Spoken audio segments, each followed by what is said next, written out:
بینران افدم هوا باش بیتن امل اکج نام پیشین دنوا باجره دهور که دانه پشتی کو قیران آغاز دنوا باجره دا جبر وی بارد و خنوکات دا دبورین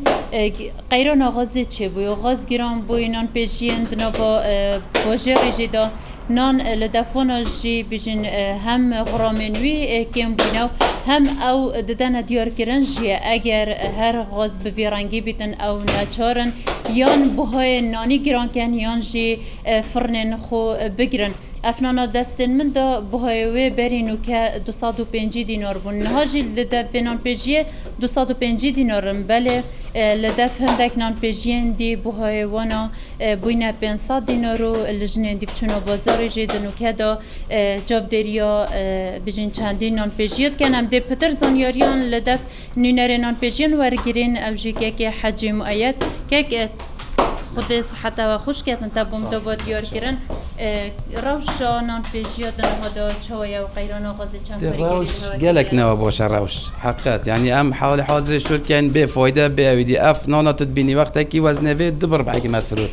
نکه ولی هاتی یک بربع کیه و هو صابه مینیجی که احتمال غاز ما خلاص بت امجده درجات فرنت خو گیرین و چینا مالت خو اگر آن ود بی اف نانا بیتا 500 آنجی ود عزل کن ما تشرای که دینینن بله نوکه اف نانا هنه چند غرامه؟ او 105 غرامه و بری نوکه چند؟ بری نوکه 225 غرامه چت کرد یعنی بتنه که بجین شکل وکی بری مویه بله غرام گله فرقی آکتیه غرام 75 غرام تقریبا یجی بون ابجی ویدا میدا غاز به 300 دینارات هات نکب 1300 یعنی نظام هندی ام تین معادله که مع حسابات خود کین ابوت وکی برام نشن شول بکن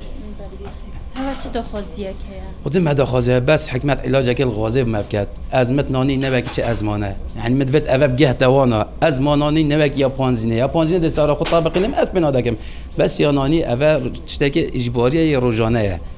یعنی اوه از حس کم دیفچون اکل وی بابت بجدی دنگ مب گهیتن و از حس کم دنگ ماجیک سر پارزگاه را بچیتن چون پارزگاه اوه 10 جامعه داخل خود گاندینه نزانم چیان تو دانینن نشین با مچ بکن نوین چه بکن ام نزانین یاد بر مجی برزه بود یعنی اگر هر بجین خاص بهای و هر مهنده و گرانتر لهاتین نچارم نه اتوماتیکی یعنی افرو از بیت حسین 5 ساده دوگه تقریبا عزلن 5 ساده وقتا کتی اثر ما افت بچک غازا کفن مموی امجیک دشو کن حتی غازا ما خلاص بیت و درت فرنت خو عزل کین و انا لله و انا الیه راجعون ما تشرای که دینن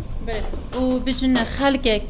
يعني دي تشو بيتن بو خلق دي تشكياتن بينون نفر جمانه همه حال مجب حال خلقیه خلق زانت قنینه کی بخو پیدا نکردن یعنی قنینه غازه بزحمت کردی حتی پیدا کرد ای پیامت مثلا سیستم تا که 1000 لیتر اچوا پیدا کردم یا احتمال 10 لیتر بچنه قنینه تراوی بازار جاب کرد یا من 300 لیتر دانه ما وقتی بم فرنا کردی 700 دیناری تراز اسبوعینت کرد 4 روزا ترا 4 روزات کرد